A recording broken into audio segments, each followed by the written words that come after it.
Hello and welcome to Faces of UCM. I'm your host, Matthew Mason, and I'm joined by my guest, Josh Tomlinson. Josh graduated from UCM in 2002 with a bachelor's in broadcasting and film and is now the director and general manager of KMOS-TV, the PBS station broadcasting in the Warrensburg-Sedalia area. Today we'll be discussing his advice on how to work in the media industry. Josh, thank you for joining us today. Thank you for having me. So Josh, I want to start towards like the beginning of your career when it came to the media industry. So I was wondering if you can tell me a little bit about what was one of your first real opportunities in the field, and what was significant to you in that first opportunity? Well, in my career, I've had a lot of I would call first opportunities. There are first opportunities in production, first opportunities in engineering, first opportunities in operations, and my first actual paid gig with media was when I started working as a student at KMOS as a master control operator. Oh. And then from there, once I graduated, I did several years of work of freelance, and I would get all kinds of different work when it came to event and corporate videography.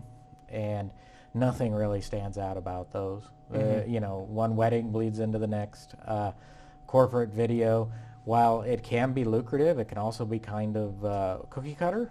And of course, I got in and I started doing that at the same time that businesses started to cease hiring freelancers for that and just hiring one video person at the corporate level to work for them. But there was a company I'd worked with briefly called Hayes Homes, and they were building high-end homes in the Kansas City area. And it started as just doing some promotional work for them, and then in the end I had built out an IT infrastructure for them. And that's kind of what you realize whenever you go into the field, is that it helps to wear many hats and do a lot of different things because that's more sustainable in the beginning. All right.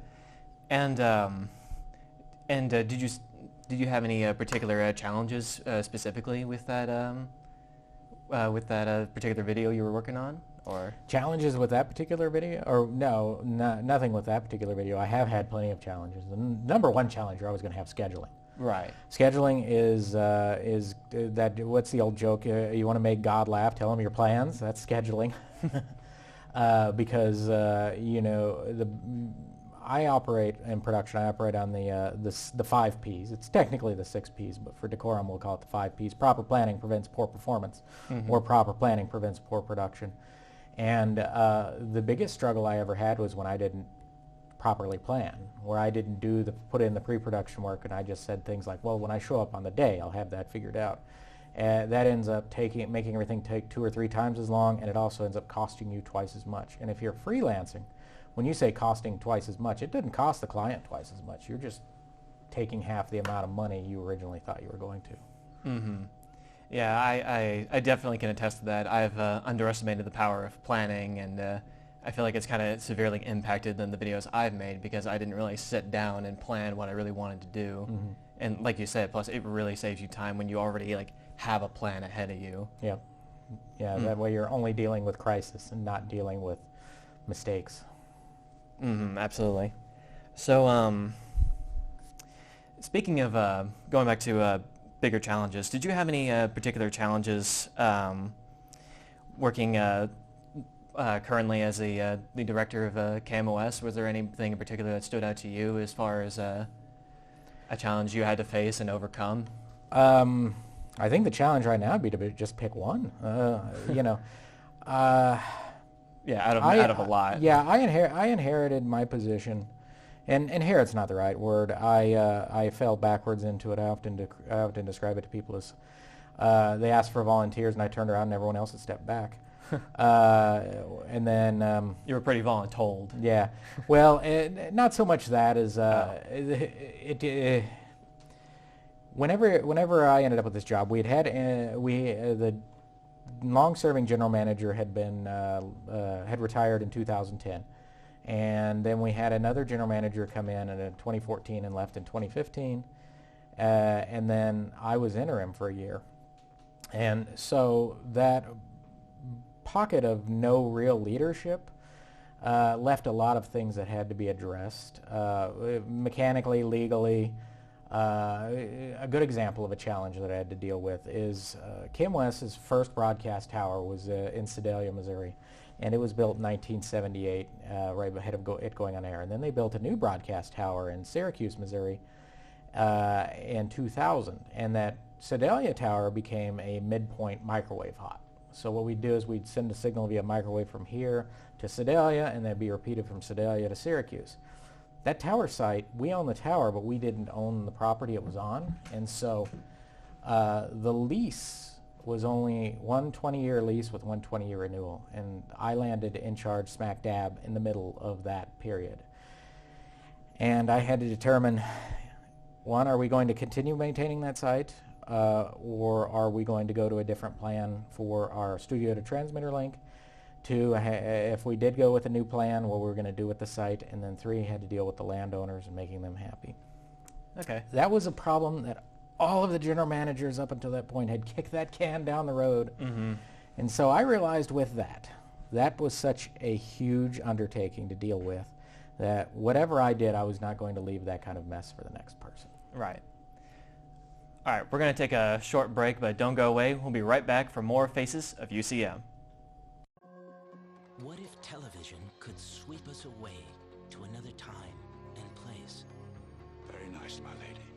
And could take us from the Gilded Age to the Great War. From the heat of the chase to the heart of a queen. No one tells stories like PBS. Give to your PBS station and help bring stories like these to life. Well, welcome back to Faces of UCM. I'm Matthew Mason, and I'm here with my guest, Josh Tomlinson, and we're discussing working in the media industry. So when it comes to starting a career in media, whether it's corporate or freelance like what you were talking about, could you give any advice to someone who wants to succeed in working in the media industry, especially when they're starting out? And what do you think are some of the most important things for someone to know when they're working in this field? It's important to be able to do a lot of everything. Not even a little of everything, a lot of everything. If you really are going to try and live off of a freelance career, you can't just say, I'm going to be freelance audio or I'm going to be freelance video. Unless somebody is supporting you or else, the jobs are just not going to come to you that way. Now, as you get farther in your career, you will become known as, this person's a great audio person, this person's become a great video person. But it's a good idea to be able to do everything. On the corporate side, the one thing that I would advise people on that I think is important is to understand everywhere you go is going to have different rules and different procedures, and that what you learn at one place does not necessarily mean it's going to be what you're doing at the other place. And so you should always do it the way they're telling you to and apply your skills to that. For example, if you're working here in this studio, you may learn things one way, but if you go to work for, say, Garmin, and you work in their studio and your boss wants to do them a different way, you don't say, hey, that's not the way I learned it. You learn the boss's way. And eventually you'll be able to be the boss and set your own way. Well, that's not true. I'm the boss, and that's never happened. But theoretically, it's possible. Mm-hmm. So yeah, like you said, a little bit of everything. Yeah. It's helpful to know a lot of like one area, like video editing, but certainly not.